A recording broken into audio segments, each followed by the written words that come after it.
Ayan, so dragon fruit post po yung ginagawa namin, no? Ito po yung mga pangalson nila dyan. At tinatanggal na po natin, no? Ayan. Ayan, no? Dragon fruit post po yung ginagawa natin. Semi-special po siya, 4x4 by 7 feet. Ayan. Saglit lang dunga. Ayan, no? Makikita ninyo. Mayroong nakalitaw na bakal dyan na 1 feet. Yung bakal na nakalitaw. Okay? At tatanggalin na nila yung pangalawang bunot natin. Pag molder, no, dual yung molder natin, pwede kang gumawa dito ng fence concrete post at dragon fruit post. Okay, we can ship nationwide, Luzon, Visayas, Mindanao sa mga molder natin. Kahit saang sulok man kayo ng mundo, kayang abutin ng ating cargo. So itong molder natin ang ginagamit ay 4x4 by 8 feet po, fix 4 holes at saka mayroong 2 holes dito. Ito yung binubunot nila, 2 holes po yan.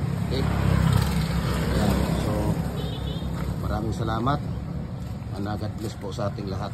Ayan. So, ito yung mga nagawa nila kahapon. Dragon fruit post yan. Ayan. Ba? So God bless.